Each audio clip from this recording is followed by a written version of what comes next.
ಆಂಜನೇಯ ಸ್ವಾಮಿ ಬ್ರಹ್ಮಚಾರಿಯೋ ಸಂಸಾರಿಯೋ? ಯಾಕೆಂದರೆ ಕೆಲವೊಂದು ಪುರಾಣದಲ್ಲಿ ಮದುವೆ ಆಗಿದೆ ಅಂತ ಹೇಳ್ತಾರೆ, ಕೆಲವೊಂದು ಪುರಾಣದಲ್ಲಿ ಅವನಿಗೆ ಮದುವೆ ಆಗಿಲ್ಲ ಅಂತ ಹೇಳ್ತಾರೆ. ಯಾವುದನ್ನು ನಂಬಬೇಕು, ಯಾವುದನ್ನು ಬಿಡಬೇಕು? ಬ್ರಹ್ಮಚಾರಿಯೋ ಸಂಸಾರಿ?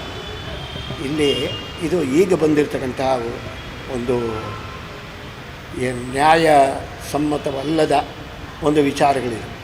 ಇದು ನಾನು ಕೇಳ್ಪಟ್ಟೆ. ಇಷ್ಟು ವರ್ಷ ನಾನು ಈ ದೇವಸ್ಥಾನದಲ್ಲಿ 8 ವರ್ಷದವನಿದ್ದಾಗಲಿಂದಲೂ ಪೂಜೆ ಮಾಡ್ತಾಯಿದ್ದೆ. ಆಗಲಿಂದಲೂ ಯಾವಾಗಲೂ ಈ ವಿಚಾರ ಬಂದಿರಲಿಲ್ಲ. ಈ ವಿಚಾರ ಇವಾಗ ಬರ್ತಾ ಇದೆ. ಕಾರಣ ಏನು ಅಂತ ಹೇಳಿದರೆ, ನಾವು ಗಮ್ಯವನ್ನು ಮರ್ತಿದ್ದೇವೆ, ದಾರಿಯನ್ನು ನೋಡ್ತಾ ಇದ್ದೇವೆ. ನಮಗೆ ಗಮ್ಯ ಮುಖ್ಯನೋ ದಾರಿ ಮುಖ್ಯನೋ? ಇದು ಮೊದಲು ನನ್ನ ಪ್ರಶ್ನೆ. ಈಗ ಆಂಜನೇಯ ಅಖಂಡ ಬ್ರಹ್ಮಚಾರಿ ಅಂತ ನಮ್ಮ ತಾತವರು ಹೇಳ್ತಾ ಇದ್ದರು, ನಮ್ಮ ತಂದೆ ಹೇಳಿದ್ದಾರೆ, ನಮ್ಮ ಹಿರಿಯರು ಹೇಳಿದ್ದಾರೆ, ನಾನು ಒಪ್ಕೊಂಡಿದ್ದೇನೆ. ಅವರು ಹೇಳಿದ್ದಾರೆ, ಅವರ ವಿಚಾರವನ್ನು ಹೇಳ್ತಾರೆ. ಆದರೆ ಎಲ್ಲದಕ್ಕೂ ಮೂಲ ಇರ್ತಕ್ಕಂಥದ್ದು ವಾಲ್ಮೀಕಿ ರಾಮಾಯಣ. ವಾಲ್ಮೀಕಿ ರಾಮಾಯಣದಲ್ಲಿ ಆತ ಸಂಸಾರಿ ಅನ್ನೋದಕ್ಕೆ ಯಾವುದೇ ನಿದರ್ಶನ ಇಲ್ಲದೇ ಇರೋದ್ರಿಂದ ಅವನನ್ನು ಬ್ರಹ್ಮಚಾರಿ ಅಂತಲೇ ನಾವೆಲ್ಲ ನಿಶ್ಚಯ ಮಾಡಿದ್ದೀವಿ.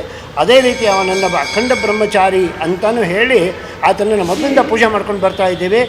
ಬೇರೆ ಬೇರೆ ಪ್ರದೇಶಗಳಲ್ಲಿ ಅವರವರದ್ದು ಉದ್ದೇಶ ಏನಿದೆಯೋ ಗೊತ್ತಿಲ್ಲ.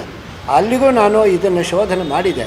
ಆದರೂ ಸಮರ್ಪಕವಾದ ಉತ್ತರ ನನಗೆ ಸಿಕ್ಕಿಲ್ಲ. ಆದ್ದರಿಂದ ನಾನು ಆಂಜನೇಯನನ್ನು ಅಖಂಡ ಬ್ರಹ್ಮಚಾರಿ ಅಂತಲೇ ನಿಶ್ಚಯ ಮಾಡಿದ್ದೆ. ಇದರ ಬಗ್ಗೆ ವಾದ ವಿವಾದ ಇದ್ದರೆ ಯಾರಾದರೂ ಕುಳಿತುಕೊಂಡ್ರೆ ಮಾತನಾಡ್ಬೋದು. ಕಾರಣ ಏನಂದರೆ, ಹಲವಾರು ಈಗ ಇತಿಹಾಸವನ್ನು ತಿರ್ಚುವಂಥ ಕೆಲಸಗಳು ತುಂಬ ನಡೀತಾ ಇದೆ.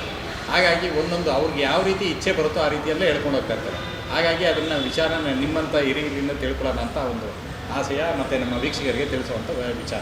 ಇಲ್ಲಿ ಒಂದು ನಾನು ಏನು ಹೇಳ್ತೀನಿ ಅಂದರೆ, ಅಷ್ಟಾದಶ ಪುರಾಣಗಳೆಲ್ಲ ನಮಗೆ ಪ್ರಮಾಣ. ಆದರೂ ವಾಲ್ಮೀಕಿ ರಾಮಾಯಣಕ್ಕಿಂತ ಮೂಲ ಆಗಿರೋದು ಯಾವುದೂ ಇರಲ್ಲ.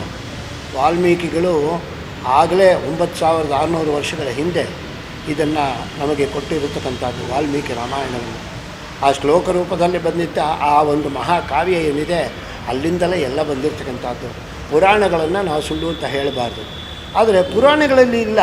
ಈ ಪುರಾಣವನ್ನು ಪ್ರಮಾಣವಾಗಿ ಇಟ್ಕೊಂಡು ಕೆಲವು ಗ್ರಂಥಗಳನ್ನು ಕೆಲವು ದಾರ್ಶನಿಕರು ನಿರ್ಮಾಣ ಮಾಡ್ಕೊಂಡು ಹೋಗ್ತಾ ಇದ್ದಾರೆ. ಅದು ಯಾವ ರೀತಿಯಾಗಿ ಇದೆ ಅಂತ ಹೇಳಿದರೆ, ಇವಾಗ ನಾವು ಒಂದು ನಗರಕ್ಕೆ ಇನ್ನೊಂದು ನಗರದಿಂದ ಹೊರಟಿದ್ದೇವೆ ಅಂತ ಹೇಳಿದರೆ, ಅಲ್ಲಿ ಹೋಗ್ತಾ ಹೋಗ್ತಾ ಏನಾಗುತ್ತೆ ಅಂತ ಹೇಳಿದರೆ, ಒಂದು ಯಾವುದೋ ಸಣ್ಣ ದಾರಿ ಸಿಗುತ್ತೆ. ಆ ದಾರಿಯಲ್ಲಿ ಹೋಗ್ತೇವೆ. ಆ ಗಮ್ಯಸ್ಥಾನ ಸಿಕ್ಕರೂ ಸಿಗ್ಬೋದು, ಸಿಗದೇನೂ ಇರಬಹುದು. ಆದರೆ ಏನಾಗ್ತಾ ಇದ್ದೇವೆ, ನಾವು ದಾರಿಯನ್ನು ನಂಬ್ತಾ ಇದ್ದೇವೆ, ಗಮ್ಯಸ್ಥಾನವನ್ನು ನಾವು ನಡೀತಾ ಇದ್ದೇವೆ. ಇಲ್ಲಿ ಏನು ಅಂತ ಹೇಳಿದ್ರೆ, ಈ ಎಲ್ಲ ವಿಚಾರಗಳನ್ನು ಯೋಚನೆ ಮಾಡಿದರೆ, ಇದನ್ನು ರಚನೆ ಮಾಡಿರ್ತಕ್ಕಂಥವರಲ್ಲಿ ನಾನು ವಿನಂತಿ ಮಾಡೋದಿಷ್ಟೇ, ಏನಾದರೂ ಇರಲಿ ಅದು ಪ್ರಮಾಣವನ್ನು ಇಟ್ಕೊಂಡು ಮಾಡಿದರೆ ಬಹಳ ಸಂತೋಷ ಆಗುತ್ತೆ. ನನಗೆ ವಾಲ್ಮೀಕಿ ರಾಮಾಯಣ ಪ್ರಮಾಣ ಆಗಿರೋದ್ರಿಂದ ಆಂಜನೇಯನನ್ನು ಬ್ರಹ್ಮಚಾರಿ ಅಂತ ನಾನು ನಂಬಿದ್ದೇನೆ. ಇದನ್ನು ನೋಡ್ತಕ್ಕಂಥ ನೋಡುಗರು ಏನಿದ್ದಾರೆ ಅವರ ವಿವೇಚನೆಗೆ ಬಿಟ್ಟದ್ದು. ನಮ್ಮ ವಿಜಯವಾಹಿನಿ ನ್ಯೂಸ್ ಚಾನೆಲ್ನಲ್ಲಿ ಪ್ರಮೋಷನ್, ಜಾಹೀರಾತು, ಅಡ್ವರ್ಟೈಸ್ಮೆಂಟ್ ನೀಡಲು ಸಂಪರ್ಕಿಸಿ 9535808456.